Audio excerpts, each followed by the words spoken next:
The night before my sister's wedding, I went to bed in the guest room with a full heart and a half-finished card for her sitting on the nightstand. I'd spent the last 2 weeks helping organize everything, the catering, the seating chart, even sewing a last-minute hem on her rehearsal dress. I hadn't been invited to give a toast, but I told myself it didn't matter. I was just happy to be there. Around 3 a.m., I woke up gasping. Please subscribe to our channel and tell us in comments from where are you watching this video. There was this sharp, burning pressure across my cheekbone, then my mouth, something wet, hot, then the metallic taste, blood. I sat up, disoriented, dizzy, and that's when I saw them. My parents, standing over me with my sister's silver centerpiece vase in Dad's hand. Mom didn't even flinch. "Serves you right for trying to upstage your sister," she hissed. "Let's see them take pictures of this face tomorrow." I choked. What are you talking about?" Dad laughed as if I'd asked him to recite a joke. "You should have stayed invisible, but no. You had to wear makeup. You had to stand too close to the groom's mother. You're nothing. You're the backdrop." I tried to stand. My vision blurred from the pain. My lip was split. My eye was swelling fast. "Stay down," Mom said coldly. "You already ruined the dress rehearsal just by being there. Tomorrow's her big day. Not yours." I stared at them.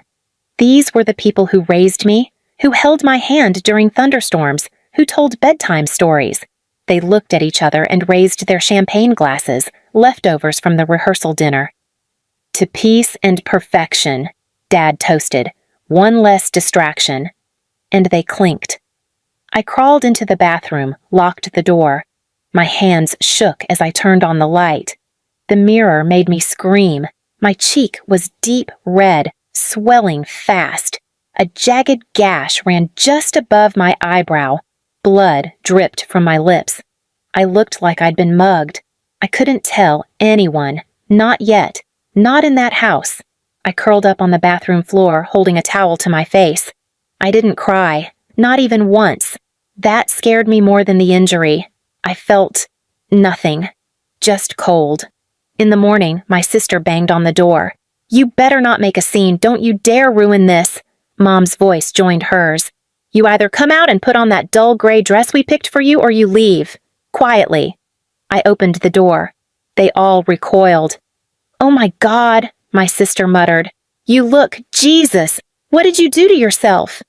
Before I could answer, Mom snapped, "She probably fell. She's clumsy. Always has been." Then she turned to me and whispered low, "And no one will believe you over us." I watched as she pushed a concealer stick into my palm like a threat. An hour later, I stood at the back of the church with a face so bruised and patched up, I looked like a ghost. Guests turned to look, some concerned, some confused. Not one person asked me if I was okay.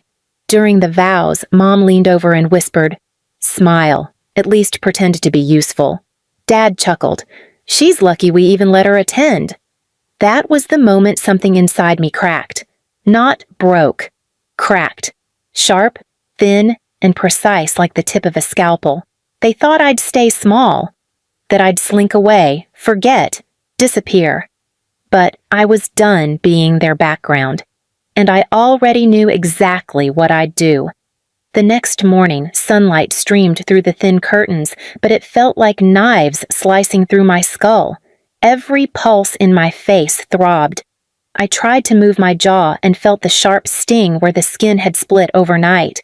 My reflection looked worse than before. Dark purple swelling under one eye, dried blood at the corner of my mouth, and a scratch that curved down my cheek like a cruel signature. Downstairs, laughter floated up from the kitchen, the kind of laughter that pretends nothing happened. I heard my father's booming voice. "Big day today! Our perfect daughter's wedding! Nothing can ruin it!" My mother chimed in. "I made sure of that." And my sister's giggle followed, airy and self-satisfied. I sat there frozen, hands clutching the edge of the bed. The anger didn't come in one hit. It built in quiet layers, shock first, then confusion, then disbelief, until finally something deeper settled in, something colder than rage. I stood, washed my face with cold water, and wrapped a scarf around the bruises. When I went downstairs, Mom looked up from the table and gave a rehearsed gasp. "What happened to your face?" she said, loud enough for the caterers to hear. "You should have been more careful walking in the dark." Dad sipped his coffee. "Maybe clumsy runs in the family," he muttered, eyes sparkling with mock amusement. I wanted to scream the truth. I wanted to pull the vase out of the trash and shove it into the middle of the breakfast table and shout, "This is what you did to me." But I didn't, because I remembered how fast they rewrote stories, how easily they turned me into a liar. Every bruise I'd ever had, every tear they'd labeled as attention-seeking. No one believed the invisible daughter. So I sat, quietly, and watched. When we arrived at the wedding venue, a lakeside hall with crystal chandeliers and white roses everywhere, I stayed at the edge of the crowd. My sister, glowing in her designer gown, walked down the aisle arm in arm with Dad, the same man who'd nearly broken my nose 12 hours ago. Mom followed proudly, whispering to guests, "Both my girls look radiant today." I saw the pitying looks people gave me. They thought I'd had an accident. Some whispered that maybe I was jealous and cried myself swollen. No one asked for the truth. They never did. After the ceremony, I stood near the catering tent while everyone toasted champagne. My sister's husband lifted his glass to my parents. "You've raised the most beautiful woman I've ever met," he said. Everyone clapped. My father turned and raised his glass too, looking straight at me. "To family," he said with a smirk. "Even the ones who try their best not to ruin photos." The crowd laughed. My stomach twisted. Mom leaned toward a group of women and whispered loudly enough for me to hear. "She used to be pretty, before she stopped taking care of herself. Always wanted to steal her sister's spotlight." Their giggles cut deeper than any bruise. That's when I felt my phone buzz in my purse. A message from the only person who ever believed me. "You okay?" It was my coworker from the library, Sarah. She'd seen me leave work early yesterday to come home for the wedding. I typed back, "Not really, but soon." For the rest of the reception, I walked through the crowd like a ghost collecting memories. I listened. I memorized every cruel sentence, every mocking smile.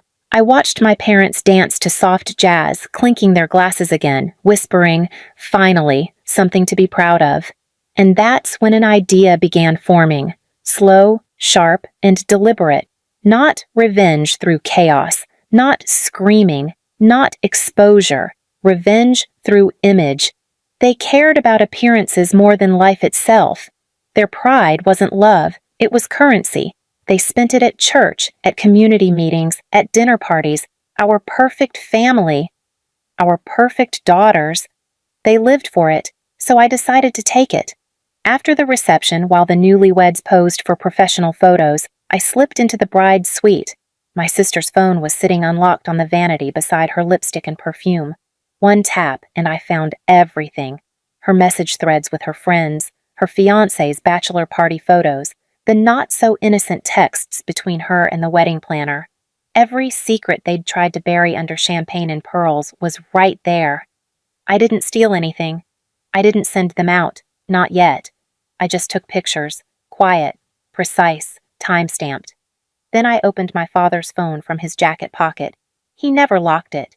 Inside, hundreds of messages with local officials, suppliers, business partners, money, bribes. His career built on hidden deals and fake donations. And Mom? Her private email folder named Helping Hands. It was full of emails asking relatives for urgent support for my struggling daughter, Jessica, attaching my photo. She'd collected money in my name for years, telling them I was sick or unemployed, while calling me useless to my face. By the time the wedding ended, I had everything I needed. That night, they toasted again in the living room, champagne glasses clinking, music playing, my sister's laughter ringing through the house. I stood in the hallway doorway, face half lit by the lamp. Dad raised his glass toward me with mock politeness. "You can smile now, sweetheart. It's all over." Mom added, "You'll never be the pretty one, but at least you didn't ruin anything." My sister smirked. "Guess that vase really knocked some sense into you." They all laughed, and I did something they didn't expect. I smiled, a calm, strange, steady smile, the kind that made Mom's laughter stop first, because she didn't know, none of them knew, that by morning, the image of perfection they'd guarded their whole lives would start crumbling. The files were already uploaded, the emails already scheduled, and for the first time since I was a child, I didn't feel small. I felt awake. I didn't sleep that night, not because of the pain. I'd gotten used to that kind of ache long ago, but because for the first time in my life, I wasn't afraid of them anymore. The house that used to feel like a prison now just felt temporary, like a stage set waiting to be torn down. At 5 a.m., before dawn, I walked out of my room, careful not to wake anyone. The living room still reeked of champagne and perfume. Half-empty glasses lined the coffee table. Someone's bouquet had wilted on the carpet. My parents were passed out on the couch, still in their wedding clothes, my sister snoring softly on the armchair with her shoes kicked off. I stood there and watched them, 3 people who'd built their entire existence on how things looked, not what they were. They thought last night was their victory, that they'd finally humiliated me into silence. They didn't know that the same obsession with image would destroy them, because earlier that night, when I was alone upstairs, I had done what I do best, worked quietly. From my laptop, I'd scheduled 3 anonymous email drops, each one set to go out at 9 a.m. sharp. One to my father's biggest client list with copies of his under-the-table payments and fake invoices. One to my mother's charity donors showing how she used my photo and made up sob stories about her sick daughter. And the last, the most delicate, to my sisters-in-laws, with just a handful of screenshots, not explicit, not cruel, just enough to make them ask questions she couldn't answer. I wasn't out for chaos. I was out for truth. At 8:30 a.m., I packed my bag. My face throbbed with every heartbeat, but I didn't hide it this time. The swelling, the bruise, they weren't shame anymore. They were evidence. I slipped on my coat and went into my son's room. He blinked awake when I touched his shoulder. "Mom?" "Time to go, sweetheart." "Where?" "Somewhere warm, somewhere nobody lies to us." He nodded without a word, trusting me completely, the way only a child who's seen too much can. We left before anyone stirred. The morning air bit cold, but it felt cleaner than it ever had. I didn't even look back at the house. At exactly 9 a.m., as we waited at the bus stop, my phone started vibrating nonstop. 1 notification, then another, then hundreds. Dad's clients, Mom's donors, my sister's new-in-laws, all of them replying, calling, forwarding, demanding explanations. Within hours, everything they'd built began to unravel. By noon, Dad's office was in meltdown. A client leaked one of the payment threads online. Nothing illegal on my part, just truth that couldn't be spun. His phone was still ringing when I saw the news alert. Local businessman under investigation for falsified donations. Mom's Helping Hands Foundation's website went offline by the afternoon. One of her donors, my aunt, had posted screenshots of every fraudulent email Mom had ever sent. She lied using her own daughter's name, she wrote. She said the poor girl had medical bills. Turns out the girl was never told. And my sister? By evening, her husband's family canceled the honeymoon. The photos of her texting the wedding planner spread through the small-town gossip circles like fire in dry grass. None of them called me. Not once. Instead, by the second night, my phone buzzed with a single message from Dad. No greeting, no denial, just 5 words. "You think this fixes anything?" I typed back slowly. "No, it just shows it was never broken, only fake." And I turned off my phone. The weeks that followed were quieter than I expected. My son and I moved into a small apartment above Clara's bakery, the same Clara who'd given me my first real kindness months ago. She didn't ask what happened. She just left a blanket folded on the couch and said, "New start means no explanations." I took a job helping her manage the books. My son started school nearby. He made a friend, his first real friend, and came home one afternoon with a drawing of the 2 of us standing under a big yellow sun.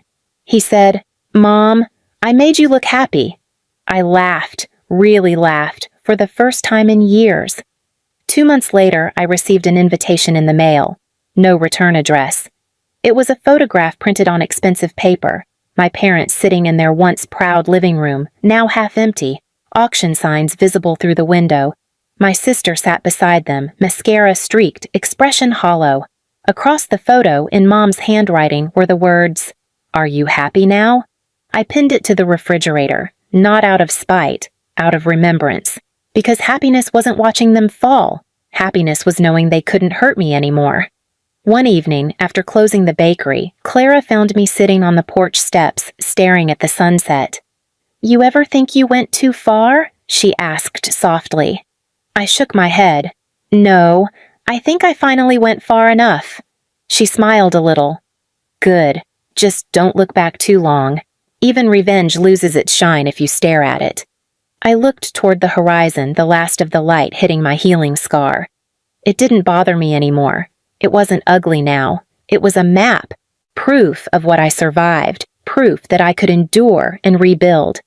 A year later, I opened my own small cafe in town, part bakery, part art space. I called it Glas and Grace. People always asked about the name. I'd smile and say, because both can break, but only one reflects light afterward. Every day, I watched my son laugh with the warmth I once thought we'd never feel again.